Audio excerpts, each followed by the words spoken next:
Cumprimento a todos com a paz do Senhor, amém?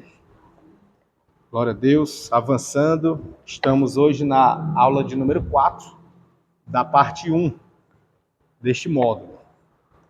Para quem não lembra, nós dividimos esse módulo em duas partes, na verdade ele já é dividido, né? No próprio material ele é dividido em duas partes, e nós estamos hoje na aula 4, e a última aula da parte 1 desta primeira divisão, e na próxima aula será a parte 2, que teremos 2 encontros. Na aula de hoje, nós iremos dar continuidade nas missões. Todavia, na aula passada nós vimos sobre além, dentre outras, sobre a missão na América Central, como chegou e como se difundiu. E vimos também a missão sendo feita através do pastor ou reverendo, né, como na época, e advogado também, bem como missiólogo ou missionário, o Cyrus Ingerson Scofield, mais conhecido como Scofield. E ele que fundou uma base missionária para enviar missionários para alcançar lugares ainda não alcançados. E é dele a frase célebre, quando, ao interpretar Atos 1:8, ele disse que tanto em Jerusalém como em toda a Judéia e Samaria, e aí ele acrescenta dizendo América Central, é o campo não ocupado mais perto de qualquer cristão nos Estados Unidos ou no Canadá. Aí ele diz, nós esquecemos de Samaria.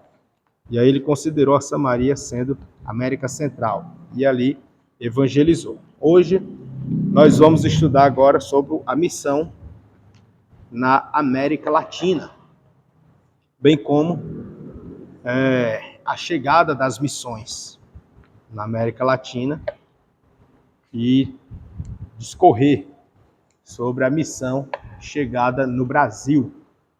E aí sim, né? Chegando no Brasil, tá mais perto de nós, né? Então, vamos aqui. Na página 66 do nosso material, a partir dela, vai falar sobre a chegada e as missões na América Latina, bem como partindo das missões oriundas da Igreja Católica, né? Ou do catolicismo. E nós vamos ver que o cristianismo chegou ao continente através da colonização. A gente viu lá no módulo sobre evangelismo integral, a gente viu bastante isso, né? Da colonização, a gente viu sobre os jesuítas, a gente viu sobre a primeira perseguição, o primeiro crime, né? Os crimes religiosos, né? Tidos como crime que... Quem lembra qual era o crime? Lembra? A gente viu lá no módulo evangelismo integral, de lá, né? O crime era ser calvinismo, né? Calvinismo era crime, né? Então, assim, teve esse início da igreja, isso aqui no Brasil, vamos falar assim, aqui é porque ele fala sobre a colonização, e aí, essa colonização por países católicos, que aí foi lá Espanha e Portugal, a partir de 1492. E temos também algumas características principais neste ínterim, que são a evangelização inicial, e essa característica ela se deu pelo marco da evangelização inicial, que foi marcada pela imposição, ou seja, pela força, quase que pela coação da superficialidade, que não atingiu a alma, mas tão somente o indivíduo. Era meio que uma evangelização ou uma propagação do evangelho de cunho católico apenas visando o número, o quantitativo. Então a ideia inicial, embrionária aqui nesse período, era quantidade. Só quantidade. Não queria mudança de caráter, mudança de personalidade. Existem as discussões aí na psicologia, né, quanto a isso. Mas não exigia mudanças na conduta, mas apenas adesão. Aderir ao catolicismo, pronto. Então era nesse sentido. E isso foi considerado na história como missão. Né? Foi considerado como missão. Anos depois é que veio a genuína propagação do evangelho propriamente dito. Né? O evangelho cristocêntrico.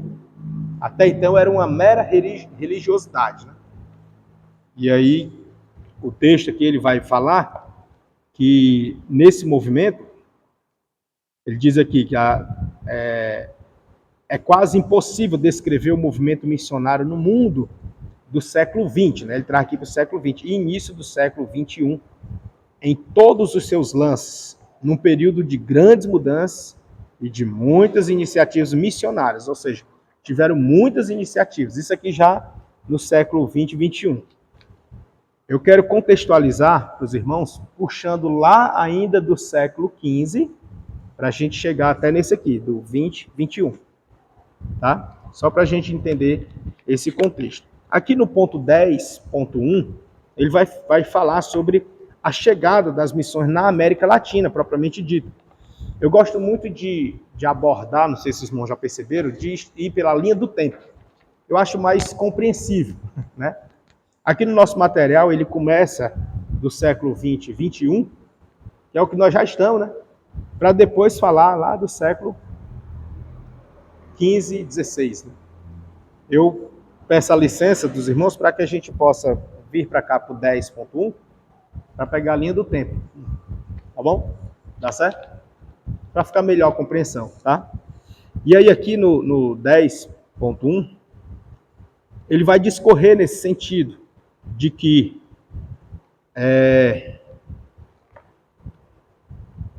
o evangelho ou as missões alcançaram a América Latina, e isso se deu lá no século XV, finalzinho do século XV. E como já vimos, em 1492, Cristóvão Colombo chega às Bahamas. Em 1500, Pedro Álvares Cabral chega ao Brasil, e aqui a gente vai ver uma série de conquistas. E na sequência, em 1519, Hernán Cortés chega ao México. Tudo isso aqui são os que descobriram. Esses são os precursores, os que deram início digamos assim, da colonização dessas regiões. Cristóvão Colombo em Bahamas, Pedro Álvares Cabral no Brasil, Hernán Cortés no México e Francisco Pizarro no Peru. Além do governo de seu país, representavam também a fé cristã. E a gente vê aqui que, ao que tudo indica, Pedro Álvares Cabral era cristão, porém de viés católico. Né? Viés católico. Até porque era o que predominava, né? Era o que predominava. E aí de viés católico. Então, nas estatísticas, o catolicismo entra como cristão. Porque cristão, a gente já falou aqui outras vezes, né? Cristão é todo aquele que crê em Cristo. Não importa se é Cristo e mais alguém, né? Estando Cristo, entra na estatística como cristão. Tá certo? E os TJs? Entra como cristão ou não? Fica uma dúvida, né? Porque eles acreditam não em Cristo, eles acreditam em Jesus. Que Jesus foi um profeta. Mas ele não é o Salvador. Então, se ele não acredita em Jesus como Cristo, o Messias que havia de vir, então não entra como cristão, entendeu? Essa é a regra, a régua, né? Eles entram na estatística como os não cristãos e os asiáticos que também não creem em Cristo entram como os antissemitas. Entendeu? Os TJ não entram como antissemita porque eles não são contra, não são perseguidores, né? Mas eles entram como não cristãos. Né? Aí tem os cristãos e o não cristão. É igual o judeu, o ortodoxo, né? E o convertido. Né? É classificado nesse sentido. Aí o convertido é o que é cristão. E o ortodoxo é o que ainda é mosaico, lei de Moisés. E ainda tendo Abraão como pai. Né? Aguardando o Messias aí. Aí, nesse contexto, a gente vê que pouco a pouco,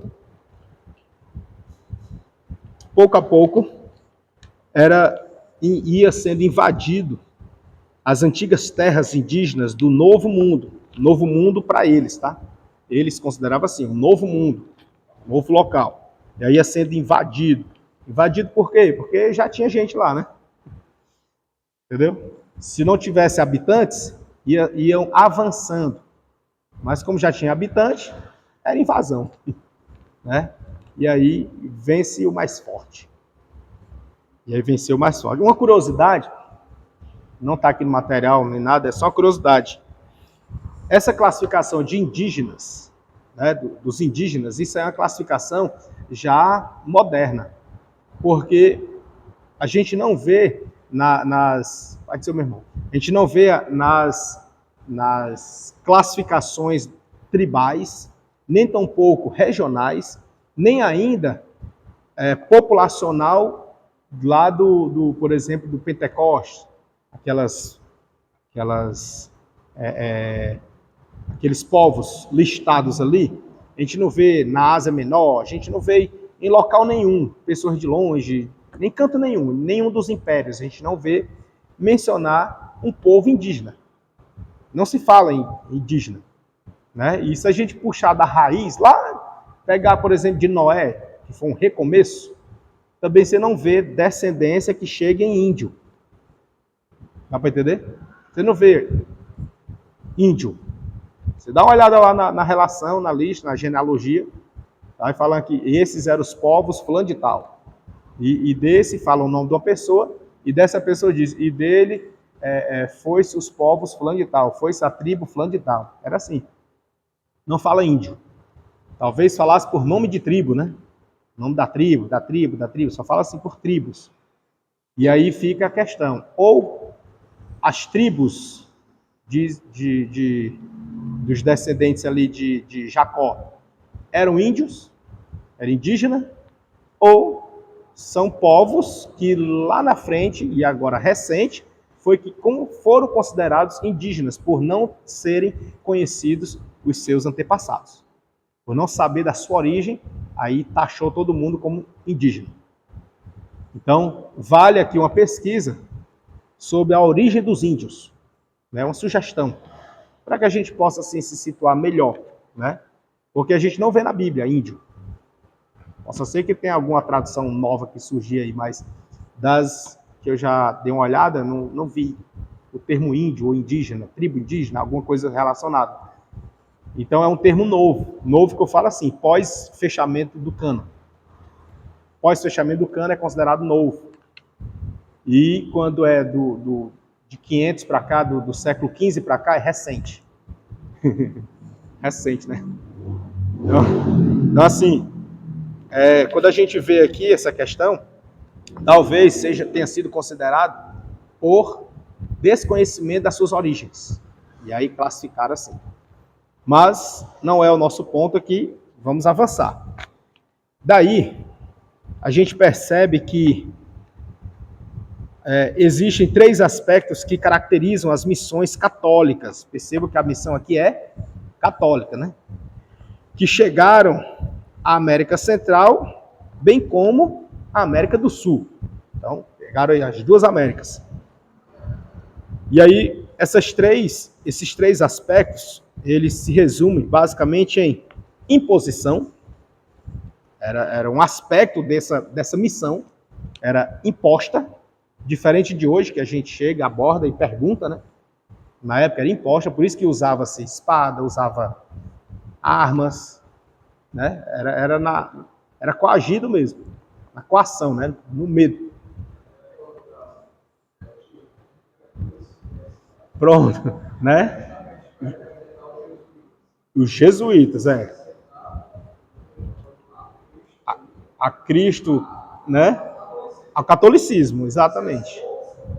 Ou morria. E aí, e até assim, no século XX, né, dando um salto aqui bem rapidinho, no século XX, aqui no Brasil, aqui no Ceará, os irmãos mais antigos falam que antigamente, em virtude dos afrontadores, as pessoas que vinham contra os cultos campais e tudo, eles faziam culto com a Bíblia de um lado e a arma do outro. Entendeu? Aqui no Ceará.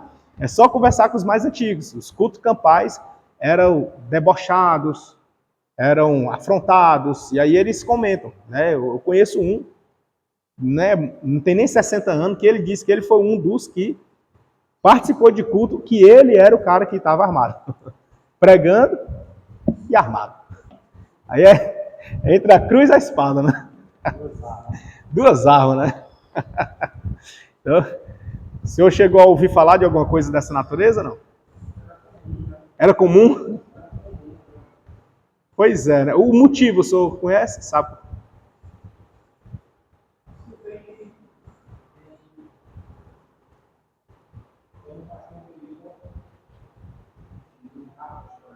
Aham, sim.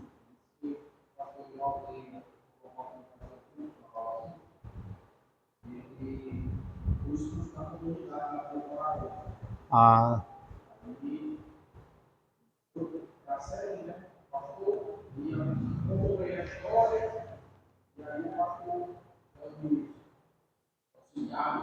aham. Isso é verídico.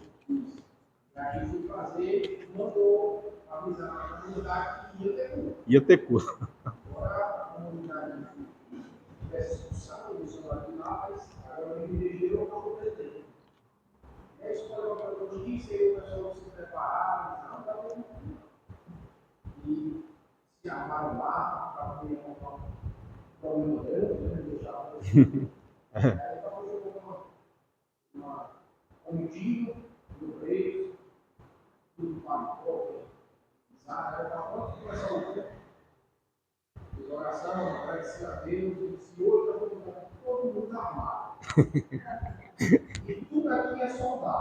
É soldado.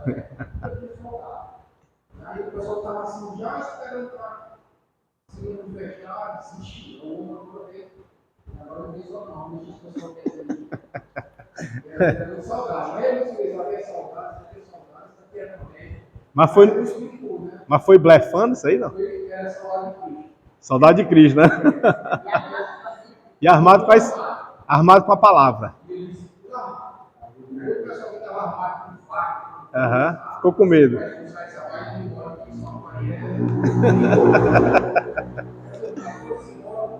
O culto aconteceu.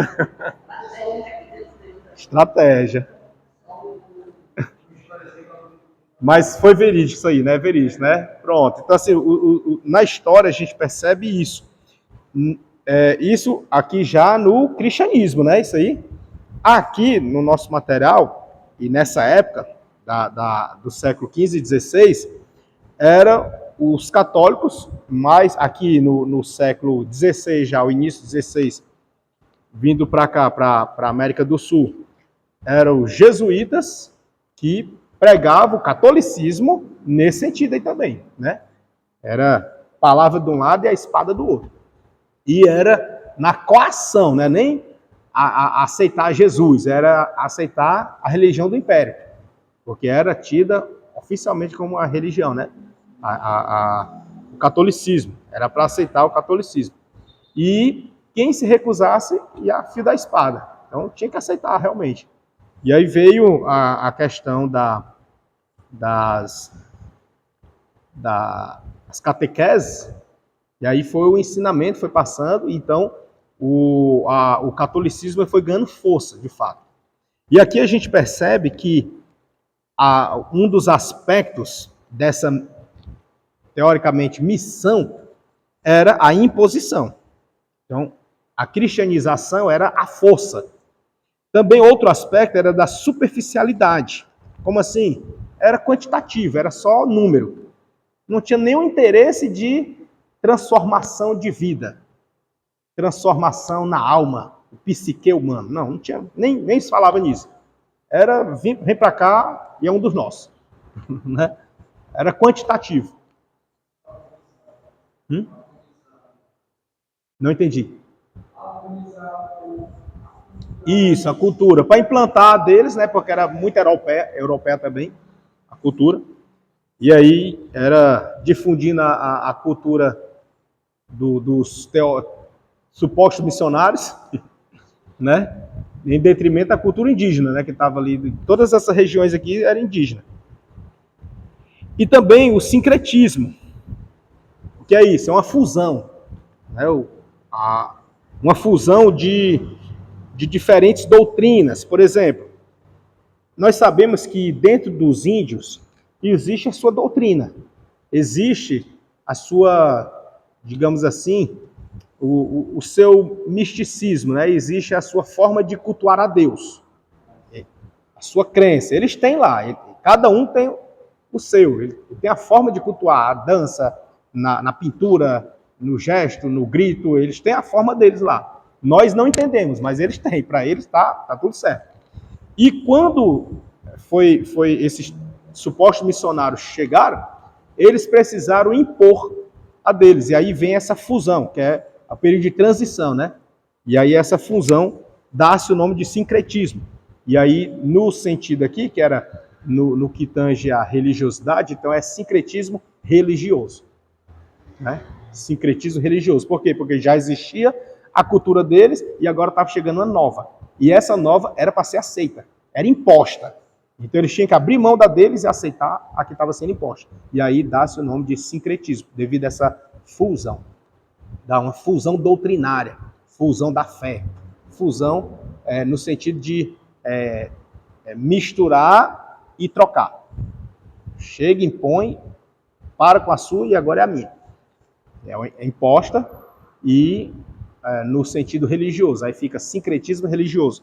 E aí era uma das características. Era o sincretismo. Então nós temos 3 características. A imposição, a superficialidade, era quantitativa, era só números, né? Só números, e o sincretismo.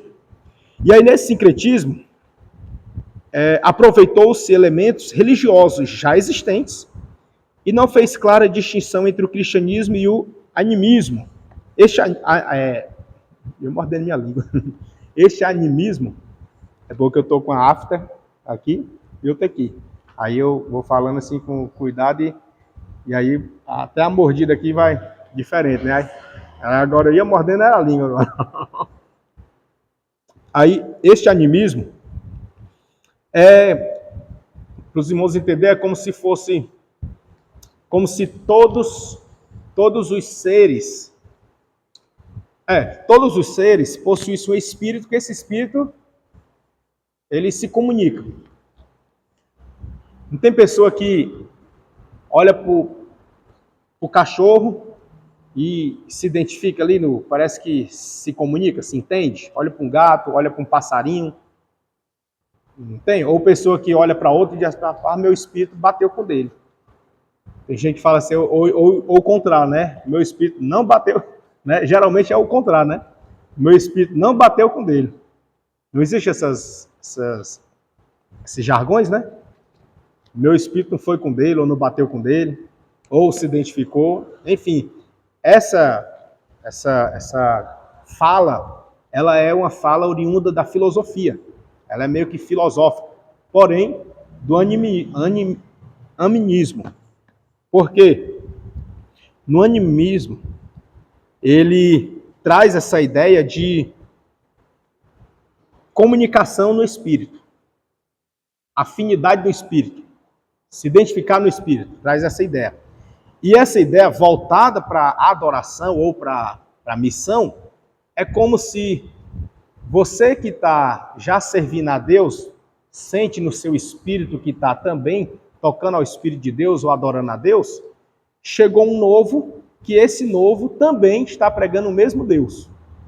E aí você vai se identificar com ele, vai bater, entendeu? E aí por isso que aqui ele vai dizer que não fez clara distinção entre cristianismo e o animismo.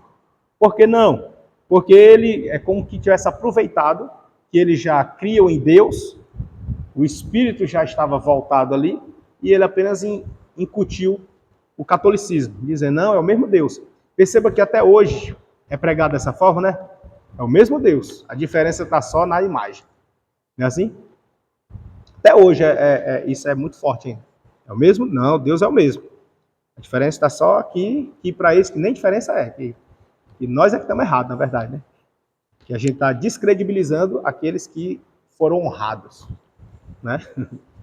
Então, assim, uma heresiazinha, né? Das grossas. Aí, e vai dizer assim, que inclusive, ainda na página 66, inclusive, facilidade pelo misticismo espanhol e português, né? Ou seja, este misticismo, quando ele vai falar aqui, inclusive, facilidade pelo misticismo. Como assim? Porque no misticismo, trazendo aqui para a teologia, o misticismo é um termo que se aplica em várias categorias. Aqui para a teologia, no ambiente, no viés cristão, é como, a aplicação é como se fosse a sua experiência com Deus, que você já tem, a sua experiência com Deus, ela apenas confirma aquilo que eu estou te apresentando. É muito o que a gente usa na abordagem evangelística. Por exemplo, eu particularmente, eu gosto muito de ouvir a pessoa, e aí ao ouvi-la, eu procuro alguma situação bíblica para incutir. Dá para entender? É uma forma de abordagem, né? Existem várias, né? Cada um tem uma forma, uma maneira. Eu gosto muito sim, de deixar a pessoa falar. Deixa ela falar, ela fala, e eu vou só analisando, aí pego os pontinhos, aí depois eu trago, ó, você falou assim, teve um momento que você viveu assim, não foi? A Bíblia fala isso. Entendeu? Eu vou buscar na Bíblia uma resposta. Isso é misticismo. Entendeu? É uma espécie, é uma forma. E aí é o que acontecia, por exemplo, ele diz, inclusive, facilidade pelo misticismo espanhol e português. Né? Eles pegavam a experiência cultural deles, o que eles já tinham, e levavam para lá, ouvindo deles e apresentando. Então aí ia sendo difundido facilmente. Pegava a experiência deles, dos nativos, pegava a experiência dos espanhóis e portugueses e colocava roupagem religiosa e apresentava como sendo para Cristo, né? Que para eles ele estava pregando Cristo. Apesar de ser catolicismo puro, mas era Cristo. E aí eles usavam da experiência deles, de cada um dos nativos e dos espanhóis, quando era espanhol, e do português, quando era o português, e apresentava Cristo. É uma espécie de estratégia, né, digamos assim, né? Voltando para a estratégia. A gente usa também isso, só que a gente só não usa esse termo misticismo. E o misticismo ele também se define para outras áreas. Trazendo para a teologia, aplica-se dessa maneira, né? Mas ele aplica também para outras situações, em outros segmentos. Tá certo? Aí, é só para a gente ver aqui a forma como o evangelho ou a missão chegou no nosso continente. Avançando um pouco mais,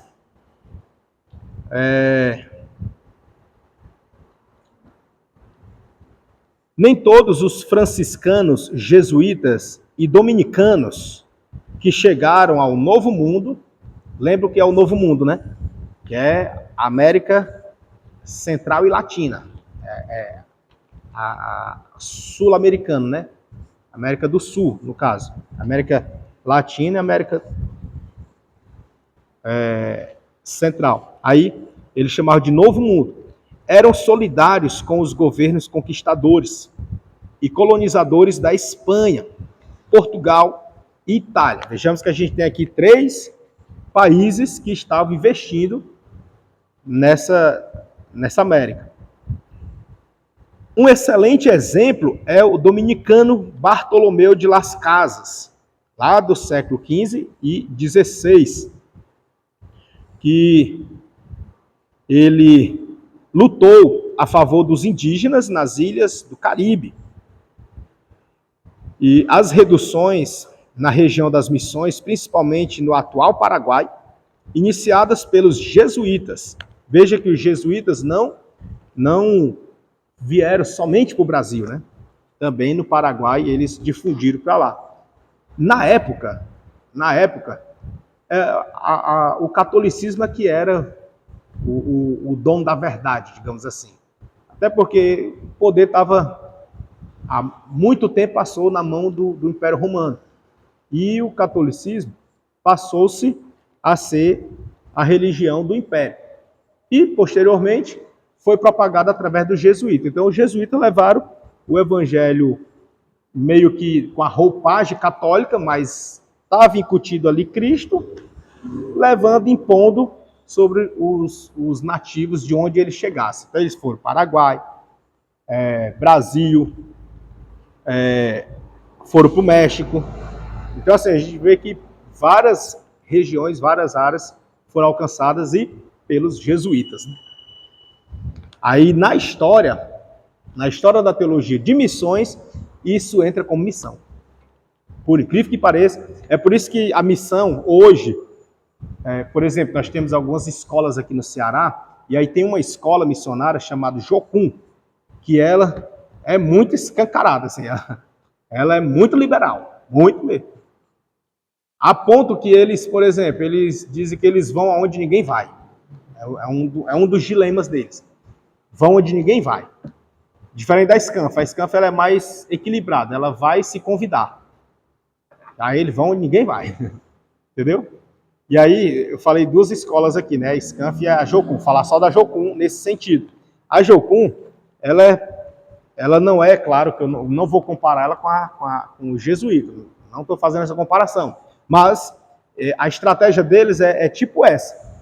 Por exemplo, no carnaval, enquanto as igrejas fazem retiro e se recuam, eles vão para as ruas, entendeu?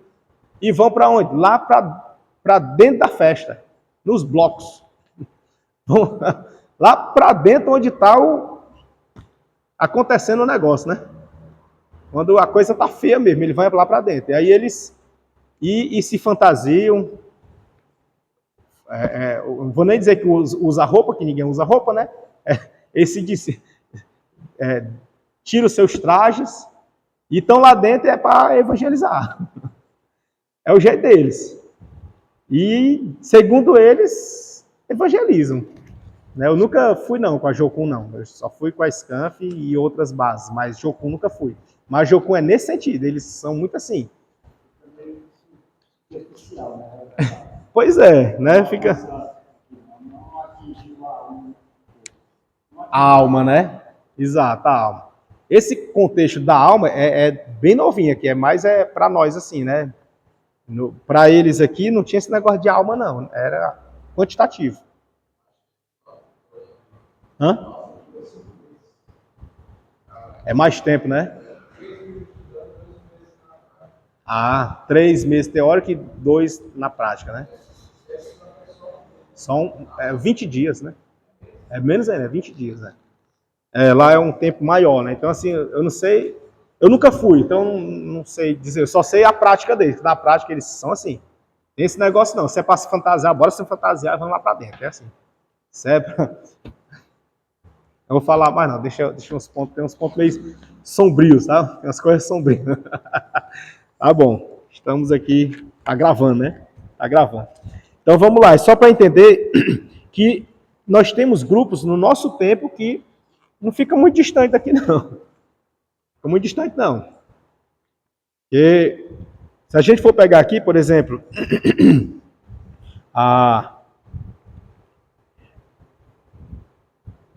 Cadê? Aqui, ó. As reduções da região das missões, principalmente no atual Paraguai, iniciadas pelos jesuítas, foram modelos de cidades que visavam o desenvolvimento político, social, cultural, tecnológico e religioso dos guaranis. Ou seja, quando você vê aqui o desenvolvimento político, social, tecnológico e religioso dos guaranis, beleza. Agora, cultural, entendeu? Cultural, aí é outra história. Porque já pensou você levar o evangelho para uma região, ou pegar o exagero, né? Pegar o exagero, uma tribo canibalista. Você vai fomentar aquela cultura? Não. Você vai ter que extirpar, né? De forma sábia, pelo evangelho, Cristo. Mas tem que extirpar, não tem que fomentar. E aqui no caso, não havia isso. Olha o que ele diz. Que foram modelos de cidades que visavam o desenvolvimento político, social, cultural, tecnológico e religioso dos guaranis. Então, se a gente for analisar, eles pegavam da cultura, levavam Cristo meio que no quantitativo e mudança nenhuma. Transformação nenhuma. Basta estar do lado de cá. Dá para entender? Dá? Que bom, né? Hoje a gente prega diferente, né?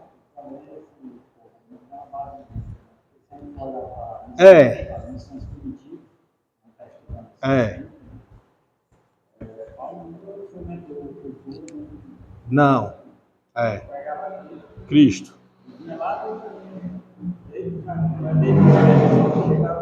Era.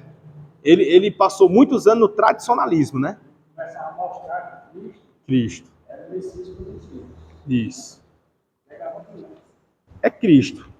E é o que as bases missionárias fazem. Prega Cristo. Agora, o meio que vai usar é mais diverso.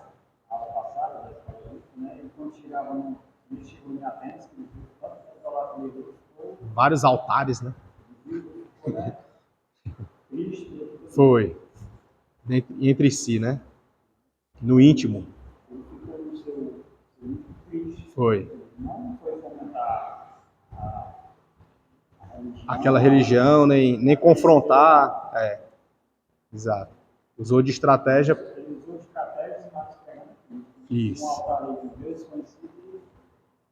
E aplicou, né? Se tornar conhecido. É isso. E hoje Deus também está. O campo ainda está aí, né? Os campos ainda estão brancos. E nós somos os ceifeiros desta hora. Né? Cabe a nós pedir a Deus estratégia para também continuar, né? Continuar. Avançando aqui, na página 67, as fases da missão católica, ela vai mostrar aqui que tem algumas fases.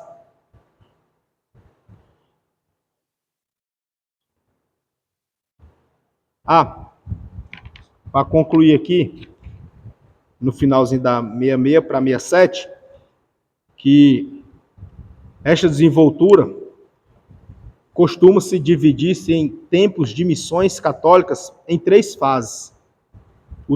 Este tempo das missões católicas costuma dividir-se em 3 fases. Quais são as fases? A primeira fase, heróica. Como assim heróica? É a parte da conversão e o batismo dos indígenas, sem critérios. Não existia critério, não. E aí, heróica. E a outra fase é a missionária, que era o ensino mais sistemático sobre a doutrina e a prática cristã. Mas isso aqui, católica, né? Dá para entender?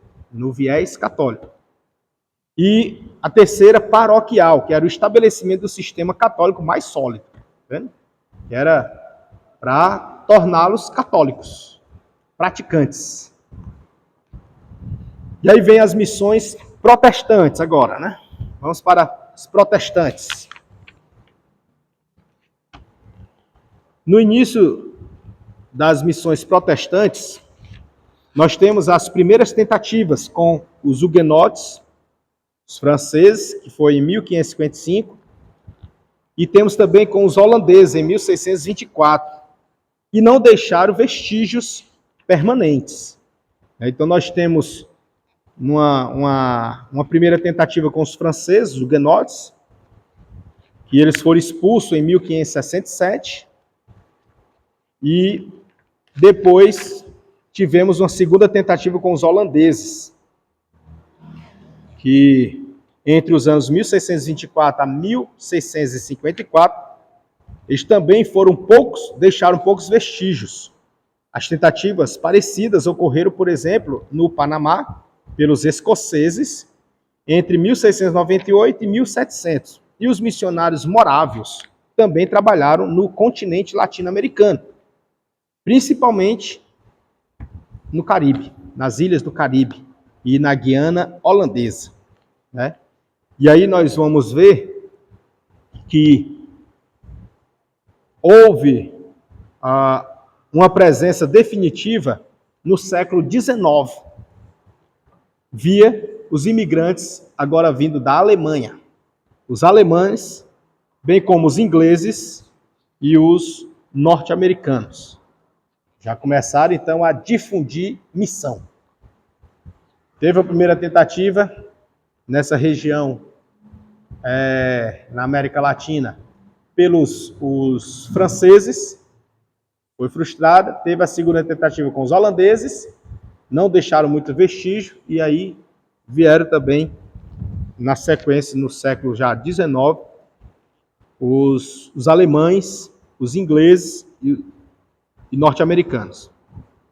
E um marco foi a fundação da Igreja Anglicana.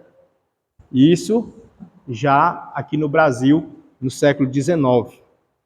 Eles é considerada como a primeira igreja oficialmente protestante em solo brasileiro, né? Em 1819, a Igreja Anglicana, no Rio de Janeiro. Então aí a gente pouco ouve falar dela, né? Da Igreja Anglicana. Pouco se ouve falar dela, mas foi ela quem instalou as primeiras bases oficialmente em solo brasileiro como igreja protestante. Até então não existia. Até então assim era nas casas, não tinha templo próprio, né? Era nas casas, era grupos, era nas vielas, né? E aí vem o primeiro templo, 1819. Na sequência, a gente nota aqui que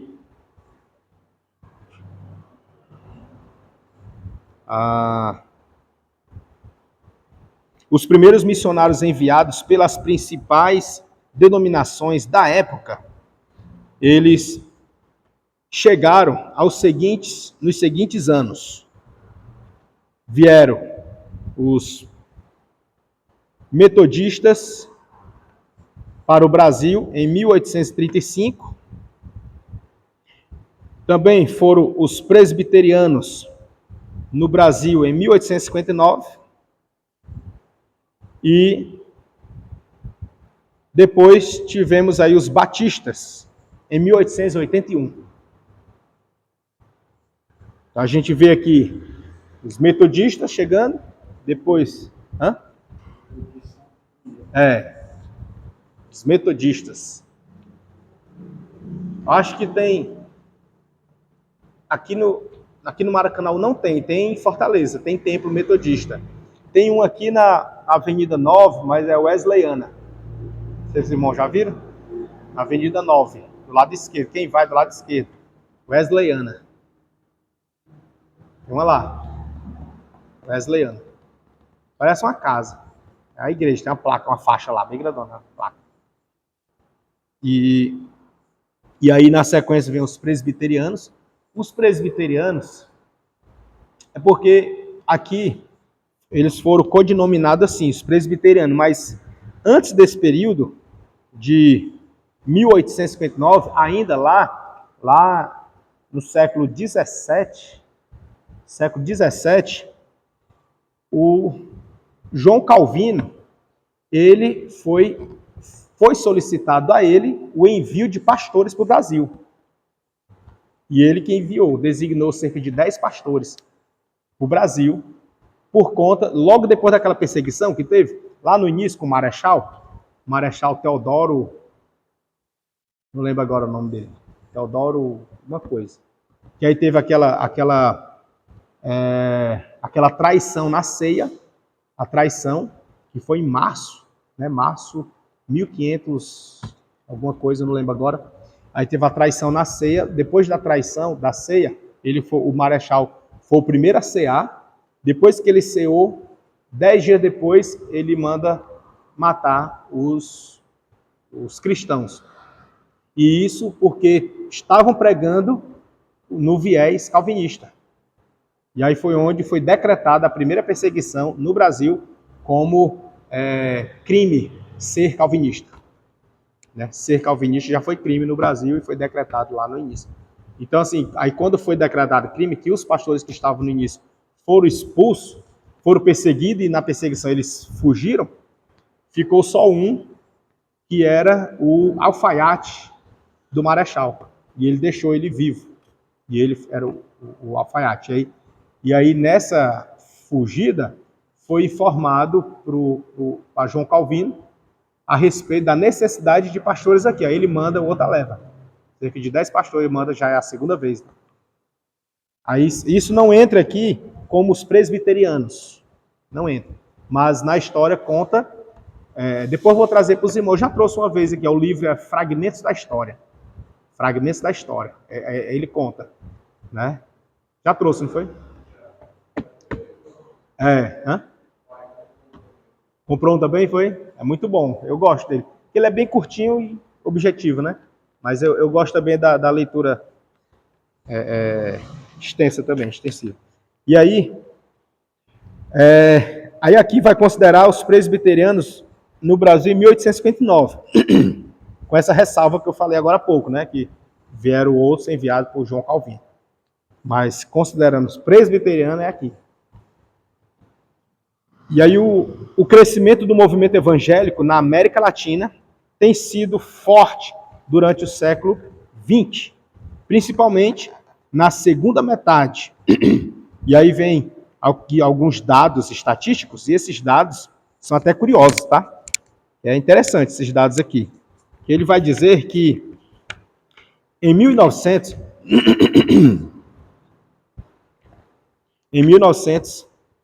havia nas Guianas, onde a concentração de evangélicos era maior, existia lá cerca de 14 mil membros. Lá era a maior concentração. 14 mil membros, isso em 1900. Olha só os dados. E no Brasil, eram um pouco mais de 11 mil. E nos países de fala espanhola, 5.200. O Brasil estava em segundo lugar, né? Isso em 1900. Agora, olha só. 16 anos depois, o número total de evangélicos no continente latino-americano tinha subido para 378 mil, né? 378 mil. Ou seja, em 16 anos. De 14.011 do outro lado, com 5, 14 com 11 dá 25, né? Com mais 5.200, 30. 30 mil na América Latina. E agora, 16 anos depois, tem 378. Foi um aumento aí exponencial, não foi? Não sei nem dizer a porcentagem disso aí. Mais de 10, né? Mais de 10 vezes subiu. Uma benção, né? Mas aí depois, ó, isso bem, pouco tempo depois, 9 anos depois, tinha alcançado cerca de 756 mil. 9 anos depois, ó, bem curtinho o tempo. Isso é o que, irmãos? É missão. O evangelho sendo pregado, né? Entendeu? Missão. Isso aqui é no geral. E aí, em 1936, ou seja, 11 anos depois, 7 milhões. Aí foi Foi longe, né? 7 milhões, de 756 mil para 7 milhões, dá quantos por cento? Aí é demais, né? Aí só a calculadora. Mas é um aumento muito grande. Só subindo, né? Isso. Olha aí, ó. Em 1967, foi o quê? O dobro, né? 15 milhões. É muito, irmãos. E aí, em 1987, 37 milhões. E no ano 2000, cerca de 80 milhões. Lembrando que nessa estatística entra os católicos, né? Tá? Mas é muito, né, irmãos? É muito. Agora aqui, irmãos, é quantitativo. Se fosse qualitativo, irmãos, o mundo era outro, não? Não era? O mundo era outro. Aqui é quantitativo. E aí, irmãos, não sei se é para nossa tristeza ou ainda alegria, aqui no Brasil, o IBGE, ele destacou em 2022 que cerca de 26,9% da população era evangélica. Aqui ele já considerou evangélico e não cristão. Entendeu? Ele fez um corte, né? Fez um corte. Evangélico. E a estimativa é para que 2026 chegasse a 35%. Um aumento bom, né? E aí, eu fiz uma pesquisa rápida, depois os irmãos fazem também para bater. É cerca de, nesse ano 2026, de evangélico, é cerca de 75 milhões de pessoas. Um bocadinho de gente, né? Então, assim, se a gente for analisar, é muita gente. Era para o Brasil ser outro, né? Se não fosse só quantitativo. Era para ser outro. Mas essa questão de qualitativo, ela, claro que ela é bíblica. Ela é bíblica. Durante os tempos, ela foi declinada para um quantitativo. Essa questão de aceitar Jesus e ser transformado, né? Ela é bíblica. Mas durante o tempo, ela deu um declíniozinho. Ela caiu, ficou só no quantitativo. E agora que nos últimos tempos é que a gente está voltando a valorizar isso. Entendeu? Então, nós somos a geração quase que, digamos assim, a segunda geração, ou talvez, quase embrionária, para mudança de conduta, de caráter, de comportamento, em virtude de ter aceitado a Cristo. Entendeu? Então, nós estamos numa posição, no contexto histórico geral, numa posição privilegiada, porque pegamos essa transição, saindo do modelo quantitativo e entrando no qualitativo, e além de ter uma posição de destaque privilegiada, nós temos sobre nós uma responsabilidade gigantesca de repassar. Que é o legado, né? Repassar. Ou seja, recai sobre nós uma alegria e um compromisso. Né? Tem que pesar. Irmãos, nós precisamos sentir o peso disso. Eu sei que eu estou falando só em palavras, né? Palavras, elas se perdem ao vento, assim.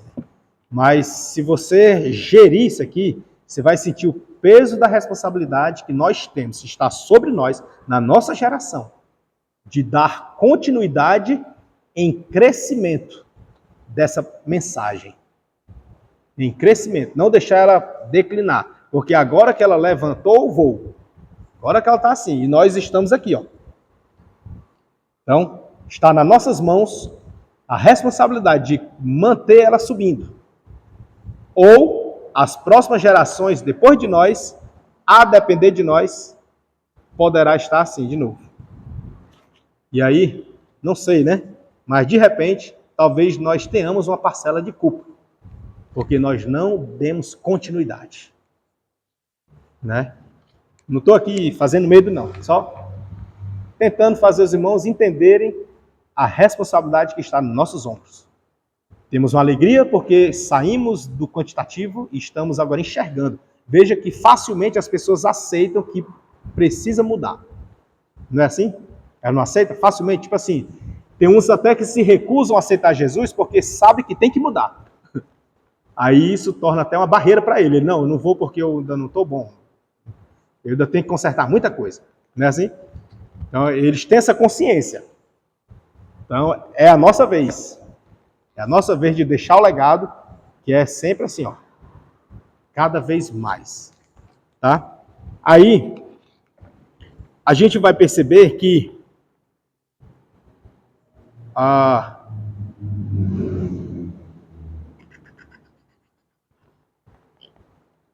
existe uma agência missionária que ela foi responsável por promover essas missões. A gente pouco ouve falar dela. É a Comiban. Hoje é a principal. Ela é a Cooperação Missionária Ibero-Americana, que representa o movimento missionário da América Latina. É a Comiban. Eu confesso que eu nunca tinha ouvido falar dela. Eu ouvi falar aqui no material. A gente escuta muito falar da Portas Abertas, né? Só que a Portas Abertas ela é mais de refugiados do que de envio, né? Ela é mais assim de acolhimento. Ela é mais de acolhimento. Ela envia para acolher, né? Para pregar assim é mais difícil. Ela leva também, que é o missionário André, né? Se eu não me engano. E aí. Eles trabalham mais em países específicos, países fechados. Os fechados. E né? É mais na estratégia de estar ali incutido no país para propagar o evangelho de forma sutil e acolher aqueles que foram expulsos do seu país, né? Ela dá esse suporte, Portas Abertas. Mas essa Comiban ainda não tinha ouvido falar. Foi aqui no material que eu vi. Mas depois, se os irmãos quiserem amplie, que é uma base boa, que é a principal da América Latina, né? É a principal. Então, assim, é bom a gente saber. Né? Vai que um dia Deus lhe coloque lá para você ser o enviado, né? E aí, Senhor. Então, meus amados, agora vamos para as missões jesuítas, né? Missões jesuítas. Deixa eu ver aqui no meu roteiro para ver se eu não fugi tanto. Missões jesuítas. Isso. As missões jesuítas, irmãos, ela na verdade é uma utopia. Por quê? Porque os jesuítas criaram povoados indígenas autossuficientes para proteger os nativos dos vícios europeus e da escravidão. Ou seja, eles não criaram um povo para propagar o evangelho, para viver Cristo. Eles criaram para se defender de possíveis ameaças. Ameaça cultural espanhola e da escravidão. Aqui no nosso material, ainda na página 68, vai dizer que o objetivo principal das missões jesuítas foi o de criar uma sociedade com os benefícios e qualidades da sociedade cristã europeia, mas isenta dos seus vícios e maldades. Essas missões foram fundadas pelos jesuítas em toda a América colonial e, segundo Manuel Marzal, sintetizando a visão de outros estudiosos, constituiu uma das mais notáveis utopias da história. Por quê? Para conseguir esse objetivo, os jesuítas desenvolveram técnicas de contato e atração dos índios e logo aprenderam suas línguas. E a partir disto, os reuniram nos povoados que, por vezes, abrigaram milhares de indivíduos.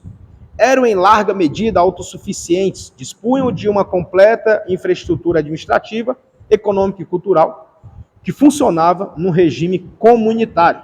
onde os nativos foram educados na fé cristã e ensinados a criar arte, às vezes com elevado grau de sofisticação, mas sempre em moldes europeus. Depois de um início assistemático marcado por tentativas frustradas, em meados do século XVII, o modelo missionário jesuíta já estava bem consolidado e disseminado por quase toda a América, mas teve de continuar enfrentando a oposição de setores da Igreja Católica que não concordavam com seus métodos. Porque os jesuítas, irmãos, eles não eram a totalidade, eles eram meio que servidores públicos, eles eram meio que oficiais do Império. Então, eles não eram, por exemplo, o clero, eles não eram a nata da igreja, digamos assim. Eles eram meio que funcionários que estavam mais para difundir o alcance de domínio imperial do que mesmo propagação do evangelho puro. Por isso que tinha essas imposições, que tinha essas influências culturais, intervenções, porque o objetivo, assim, digamos que principal era estender o alcance, aumentar o alcance imperial. E junto a isso eles pregavam o catolicismo, né? Mas o principal, o clero ou os monges é que pregavam o evangelho. Mas os jesuítas, eles faziam os dois, né? Eles aumentavam o alcance, estendiam o alcance do império e pregavam o evangelho no contexto. E aí, por isso que existia até oposição de dentro da própria igreja.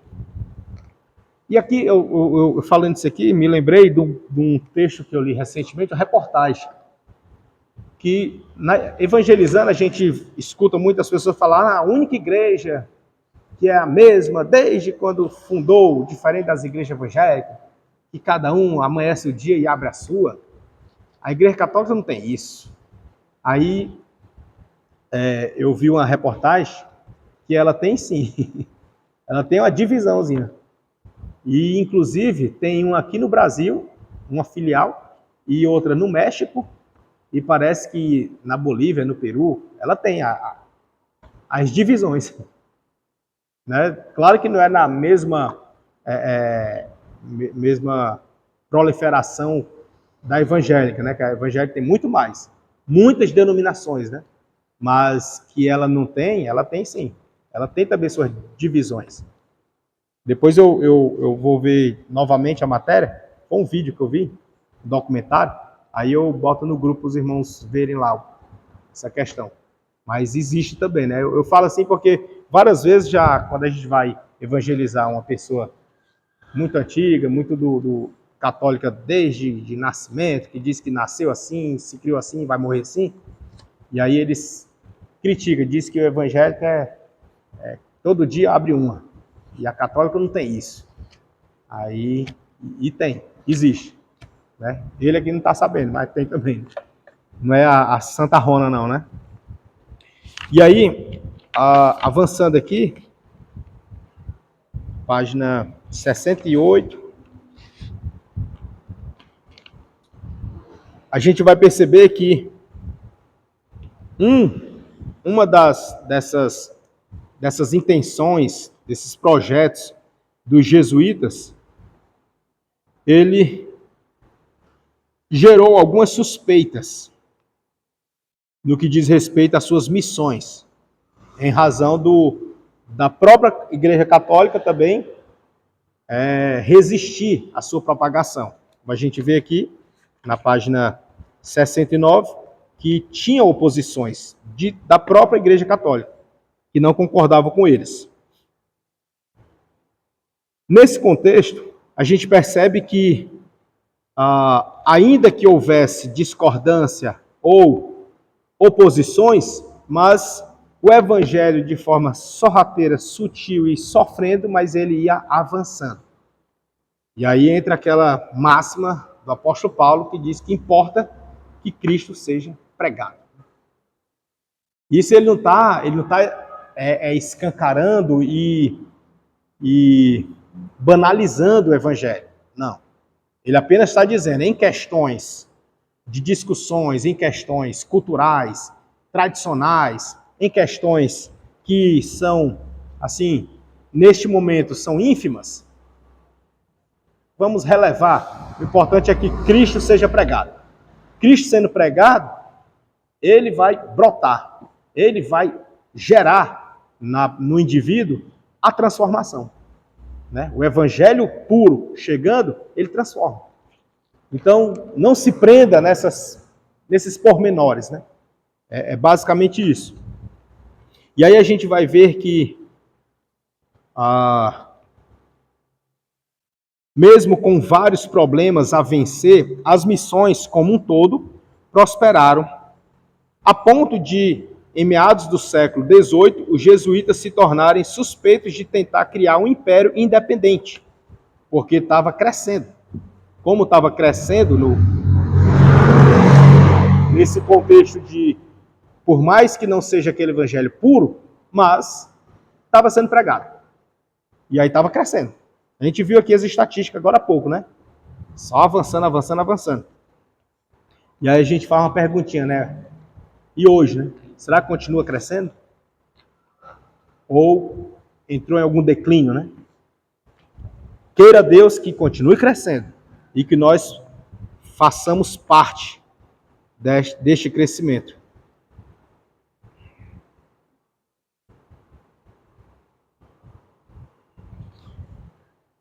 E aqui, para concluir nessa leitura, diz assim lá no finalzinho, que as missões jesuítas foram um dos fenômenos culturais mais ricos e peculiares da história das Américas, que permanecem como um tema muito fecundo para os historiadores, não só da Igreja Católica, como a gente aqui está estudando. Né? Nós não somos da Igreja Católica, mas a gente está vendo partes dos jesuítas. Mas também de interesse, interessando a antropólogos, sociólogos, arqueólogos e críticos de arte, e ainda despertam reações apaixonadas. Mas os resultados globais da proposta missioneira são difíceis de avaliar, sequer for um sistema monolítico, como se tem referido, pois as circunstâncias encontradas pelos padres por toda a América mostraram ser muito diversificados. Trabalharam em regiões de deserto, montanha e de selva, e entre os grupos nativos que constataram estavam representantes de culturas altamente sofisticadas como a Inca e a Maia. Mas outras vezes os povos estavam em estágios de civilização semelhantes aos da pré-história. Os obstáculos ao estudo são aumentados pela perda de boa parte da documentação de época, embora o material sobrevivente seja de qualquer maneira farto. Se a gente for analisar, os padres, claro que teve ajuda do Estado, né, obviamente, mas para eles darem continuidade na propagação do evangelho, naquela época bem arcaica, que não tinha nada, era deserto, era mato, né, era seca, muitas dificuldades. Então, assim, o evangelho ter sustentado, por mais que não tenha sido pregado de forma fidedigna, aí a gente vê que realmente é a mão de Deus difundindo o evangelho através do Espírito Santo, pela própria palavra, né? Porque não tinha recurso, não tinha estrutura, afrontas, cheia de misturas, cheia de influências humanas, interesses políticos, interesses pessoais, interesses culturais, misturas, misticismos, sincretismos, mas o evangelho passou por todos eles. E aí a gente vê que cumpre-se parcialmente, né, como cumpre todo dia, o que o texto sagrado vai dizer, que passam céus e a terra, mas a palavra não passa, né, sem antes se cumprir. Então ela vai, ela é resistente, né? Ela é resistente. Então essa palavra, meus irmãos, é a palavra que nós pregamos, é a mesma. Se denominação A prega assim, assim, assado, mas lá dentro está pregando Cristo, Cristo está sendo pregado, né? Ah, irmão, e aí? E aí? Nós temos que cuidar no nosso alcance e aqueles que não foram alcançados. No demais, deixa que o Senhor dará conta do recado. É dele a obra, né? Não compete a nós fazer aquilo que não é da nossa alçada ou competência, né? O que compete a nós é pregar. Pregar. Prega o evangelho em tempo e fora de tempo, né? E aí nós vamos ver aqui no item 11, missões a partir do Brasil. E aí o Brasil tem hoje uma das maiores igrejas evangélicas do mundo, superado apenas pelos Estados Unidos e pela China. Eu não sei se aquela lá da Coreia, a Coreia do Sul, que também tem um templo gigantesco lá, né? Eu não lembro, não sei se ela entraria aqui também, né? Eu esqueci o nome de lá. E lá é uma igreja missionária também. Inclusive, a própria Coreia do Norte já foi um polo missionário. E aí o comunismo chegou e cerrou. E aí a Coreia do Sul passou a ser também um polo missionário. Inclusive, eles enviaram missionário aqui para o Brasil. E em especial, veio uma aqui para o Maracanaú. E quem recebeu foi a igreja Gilead, né? E ela veio e propôs um projeto de oração. Esse projeto foi na época da pandemia, projeto de oração, que lá eles têm, que é um relógio de oração constante, e a igreja aqui, ela adotou, aqui do Maracanã, bem aqui, pertinho da gente, adotou esse projeto de oração. Era um projeto no período de pandemia, foi implantado, e quando passou a pandemia, o projeto continuou. E até hoje ainda tem projeto de oração todos os dias, 5 da manhã. Todo santo dia. Não tem dia que não tenha a oração. E aqui na igreja onde está tendo esse projeto, até hoje, desde a pandemia, ele teve um dia deles lá que não se sabe por quê, mas um indivíduo passou na frente da igreja na hora da oração e deu, parece que 2 disparos. Não sei se os irmãos do residencial ouviram falar, né? Deu disparo na porta da igreja, quebrou o vidro da igreja, da porta, quebrou tudo, mas a oração continuou. Né? Não é mole não, viu? Disparo mesmo de arma de fogo. E os policiais que são da igreja, não são segurança da igreja, eles congregam lá. Eles foram em busca, pegaram a pessoa e a pessoa disse que não sabe o porquê que fez. Nem ela sabe. Ou seja, fura do inimigo. O missionário precisa ter essa visão espiritual, né? Nós precisamos ter, assim, não só o missionário, o crente no geral, tem que ter essa missão, essa visão, né? Visão espiritual, tem que ter. E aí, lá da Coreia do Sul, veio missionários e implantou esse projeto e está aí até hoje. E aí eu pergunto, e é uma senhorinha, tá? É uma senhorinha. Inclusive, eles vão fazer aniversário do projeto e estão vendo a agenda dessa missionária, que parece que ela tem uma agenda para o Brasil. E aí vai ver se ela vem aqui para ver o projeto andando, né? Interessante, né? Assim, é algo maravilhoso. Acho lindo isso aí. E veja que é ministério diferente, né? Do nosso, bem diferente, né?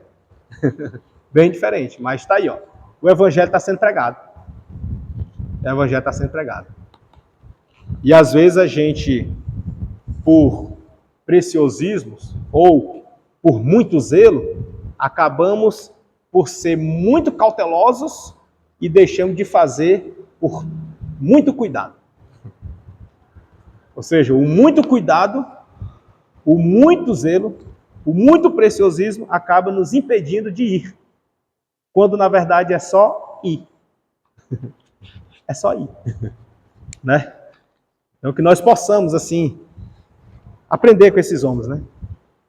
No curso da história, agora é a nossa vez. Aí vai dizer que é o terceiro lugar, com cerca de 35 milhões de evangélicos.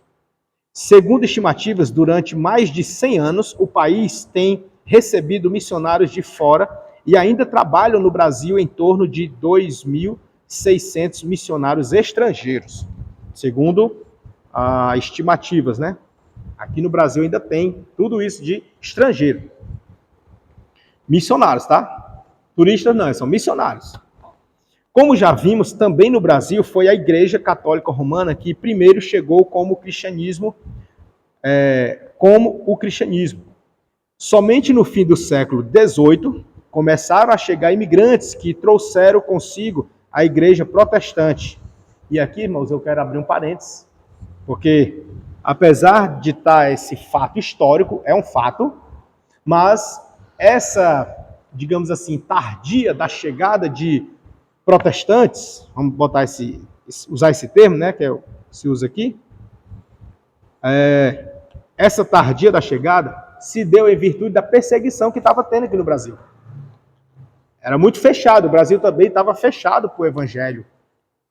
Lembra que era crime ser calvinista, o evangelho segundo os calvinistas, e aí ser calvinista passou a ser crime? Era perseguição a fio da espada mesmo, para a morte. Não tinha essa de só fazer igual no Sinédrio lá fizeram em Atos 5, quando fizeram com Pedro e João, disseram assim, ó, não fale mais nesse homem, né? Não era só isso não, de não quero mais que fale o nome desse homem não. Não era não, irmão, era morte mesmo.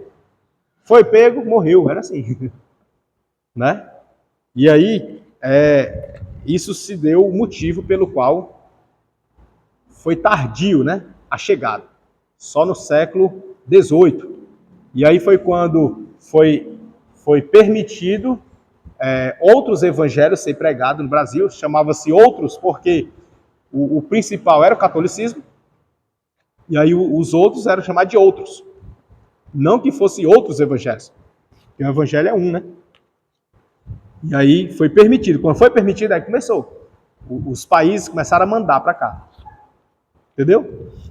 Então não é tardio por outro motivo, não. É só porque o Brasil estava fechado. Se estava fechado, não entra, né?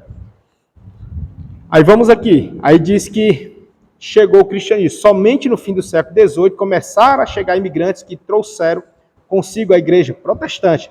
E ao longo do século XIX, várias igrejas se estabeleceram no Brasil, a partir das colônias étnicas que surgiram, iniciativas missionárias com o intuito de alcançar a população brasileira ocorreram mais tarde. Os primeiros missionários estrangeiros que chegaram ao nosso país foram Justino Spalding, Daniel e Cynthia Kidder. Esse Daniel e Cynthia Kidder são muito conhecidos. E, inclusive, deixaram projetos no Brasil que perduram até hoje. Isso aqui tá certo. São missionários americanos da Igreja Metodista Episcopal.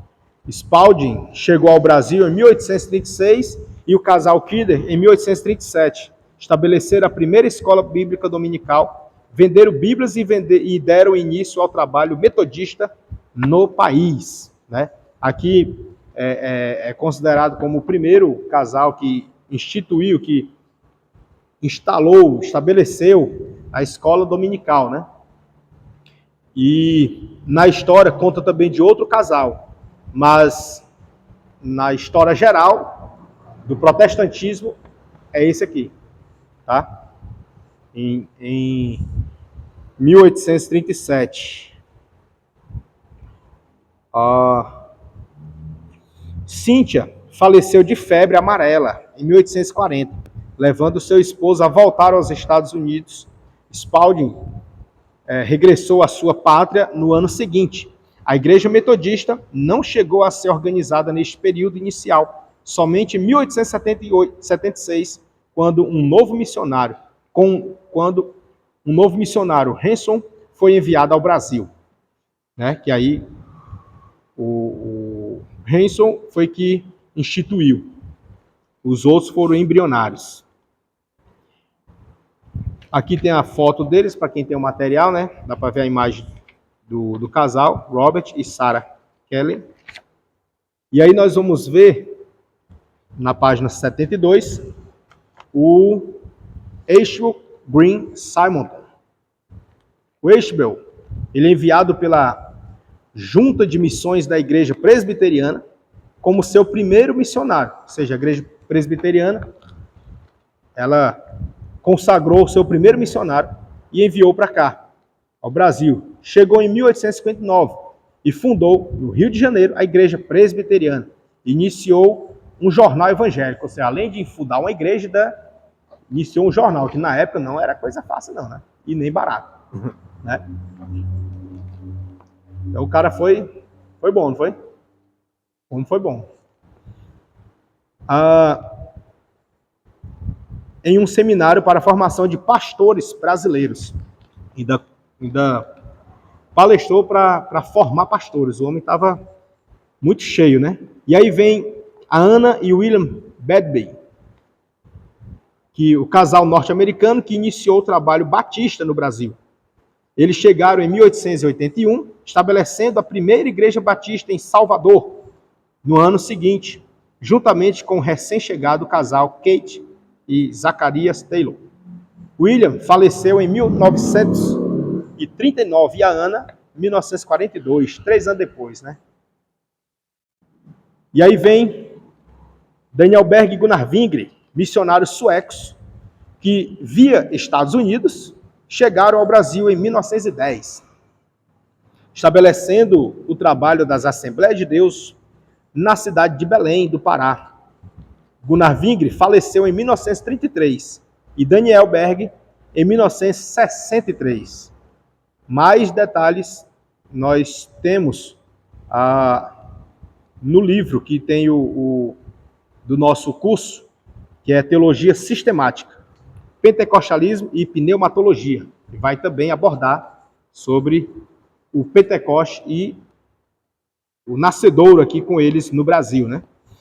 Também tem a Eric e Anna Jensen, são missionários batistas também, suecos, da missão de Orebro, que chegaram ao Brasil em 1912 e ficaram até 1914.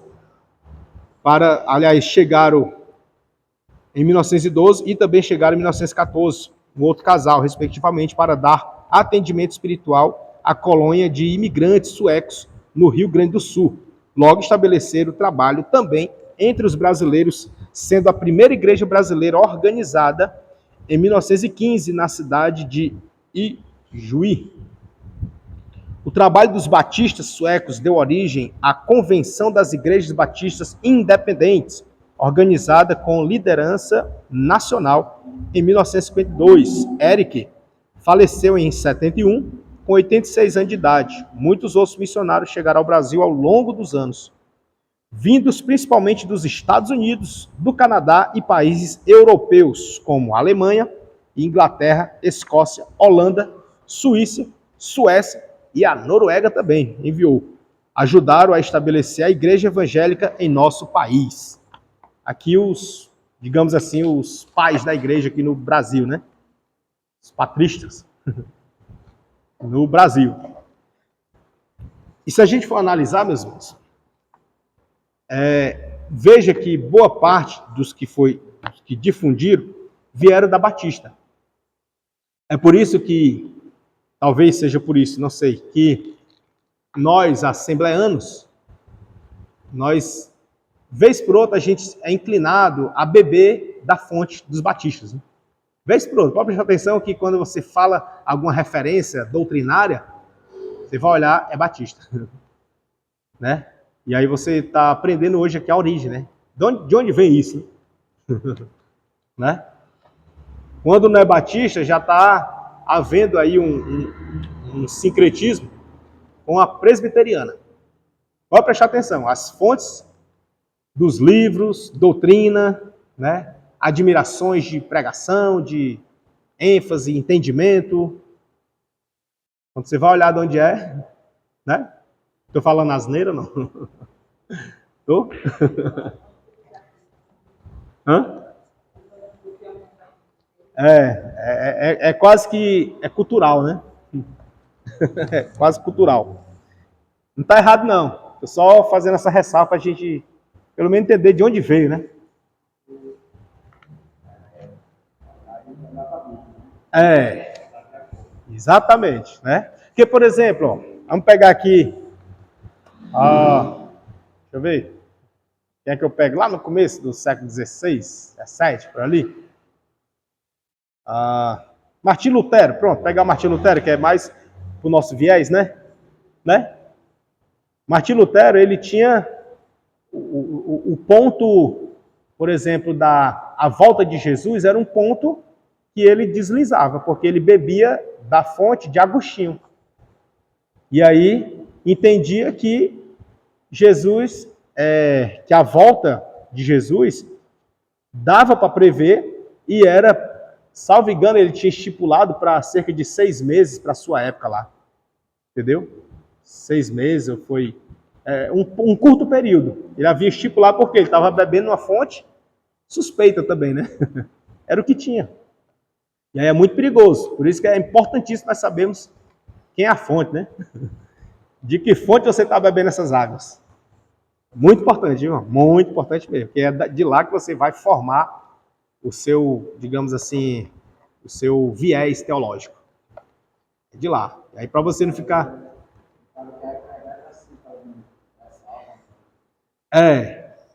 frases, né, máximas de alguém que tem um viés meio suspeito, né?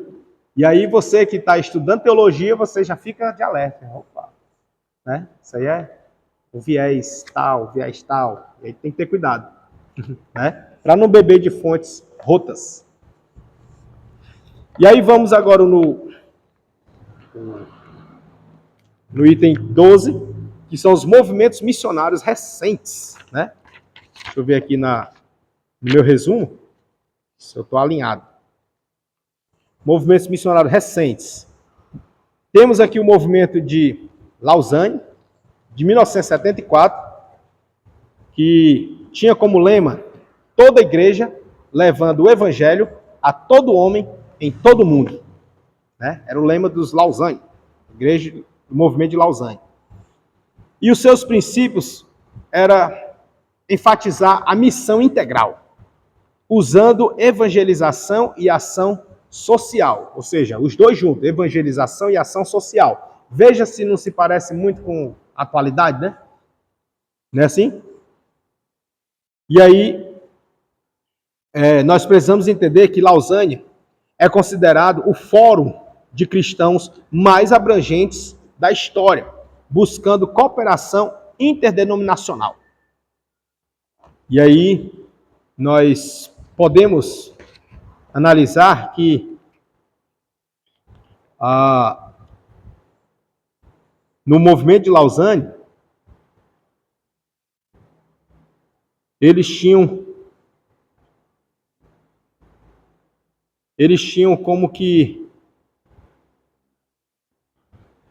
objetivos principais era dar uma orientação teológica, que era o que eles queriam, dar uma orientação teológica baseada na Bíblia, acerca de motivação missionária e seu conteúdo.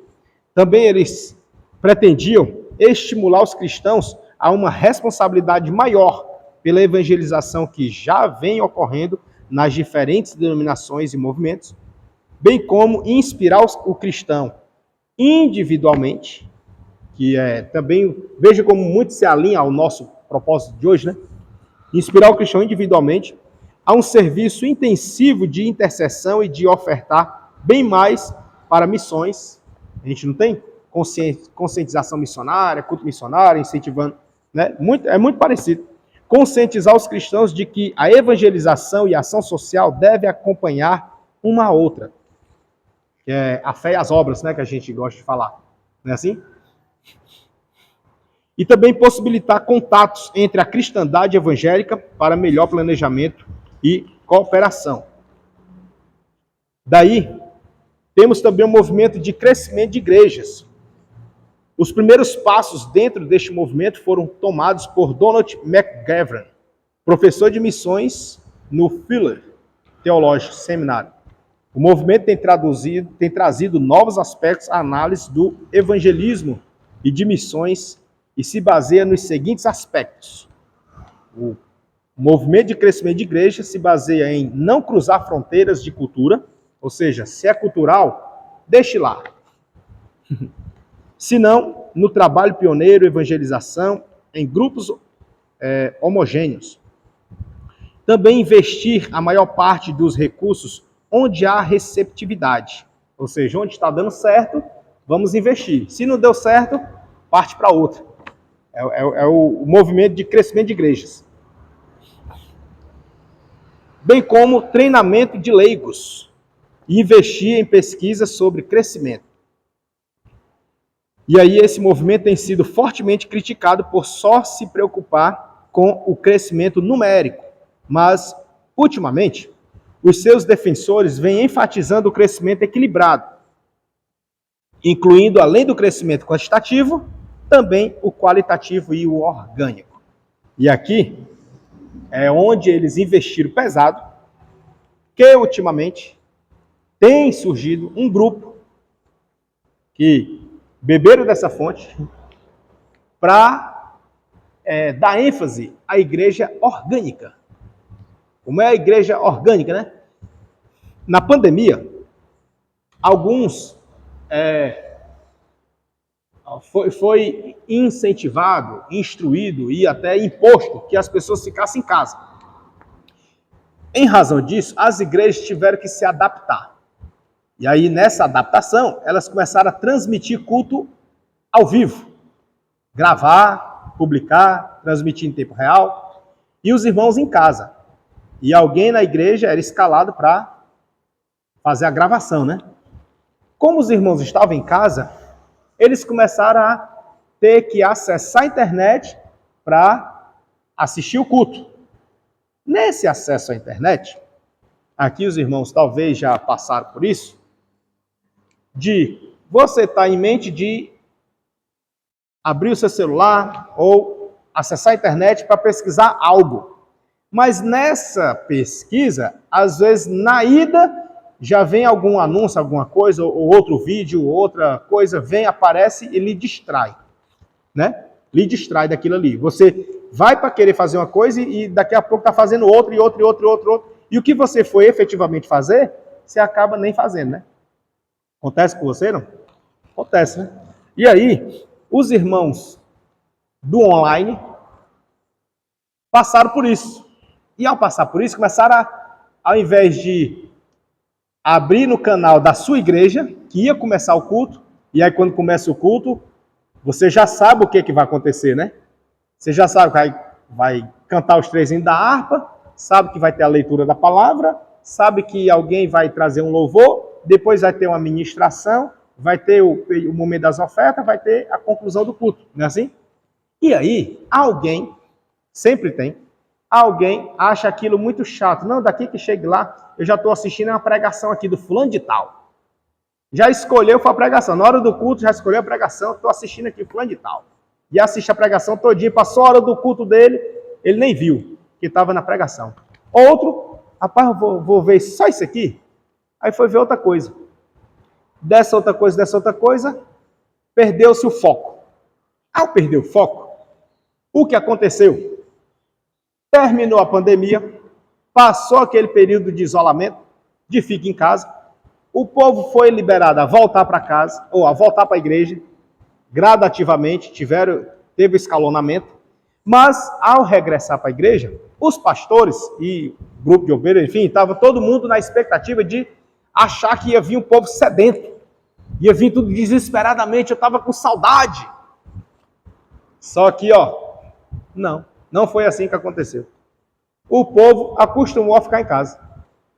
E aí, a igreja, o movimento de crescimento de igreja, eles tiveram aqui essa iniciativa de estimular cada vez mais o crescimento desse povo que ficou em casa. de eles ficarem, permanecerem em casa, cultuando a Deus de forma online, assistindo as pregações dele lá e não precisa mais congregar. Continua servindo.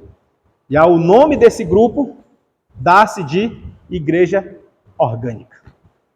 Isso é um perigo, irmão. Veja as sutilezas, né? E olhe que nós, às vezes, incorremos nisso também. Às vezes a gente deixa de vir para o culto porque se afugenta na desculpa de dizer, não, eu assisto aqui uma pregação aqui, vou assistir aqui um culto aqui da igreja fulano de tal. Eu gosto dessa aqui, vou assistir aqui. É errado assistir? Não, é não. Mas se é o dia do culto da sua igreja e você tem o compromisso de estar lá, então tenha também a responsabilidade de ir.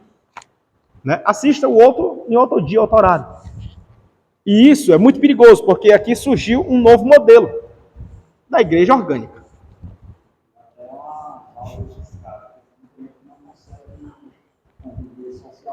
Isso.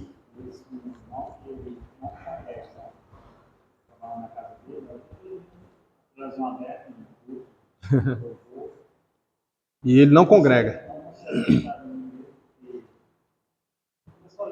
Começa a olhar para os outros. Não consegue ter comunhão com as pessoas. Aí usa isso aí para uma desculpa, né? Para dizer que é perigoso, irmãos. Então, se você pegar um desse, como é que faz para evangelizar uma pessoa dessa? Fazer missão para ela, né? Aí a escapatória é Hebreus, né? Tem que congregar. Né? Tem que congregar. Eu peguei no mano, estava com meu cunhado lá no Israel, um maquetado, é o desigrejado, né? Desigrejado. Alienado. Imagina, viu? Aí para você remontar é difícil. Raiz de amargura. E aí vem o crescimento da igreja e agora o período chamado de AD 2000, na página 74, né? Donald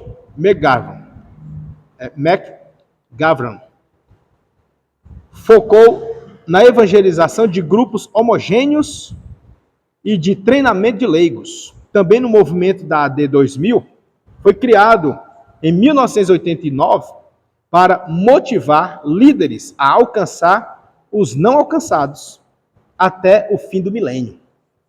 Foi criado esse movimento, AD 2000. E aí, vem também, irmãos, que a gente não pode deixar de lado, a chamada janela 10x40. Que o que é isso? É uma região que engloba norte da África, bem como o sul da Ásia e o Oriente Médio, onde vivem 90% das pessoas menos evangelizadas do planeta. E aí, nós temos aqui no nosso material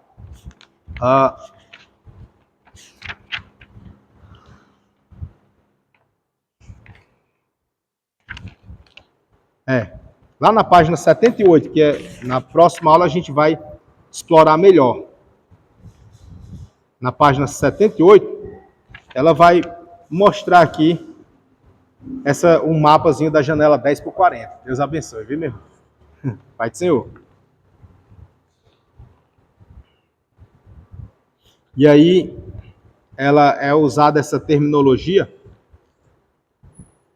porque é a demarcação no globo, é a demarcação do perímetro. E aí, nessa demarcação, é exatamente os países que têm portas fechadas, né? O evangelho é proibido ser pregado, expressamente proibido. E aí, na próxima aula, a gente amplia melhor este ponto.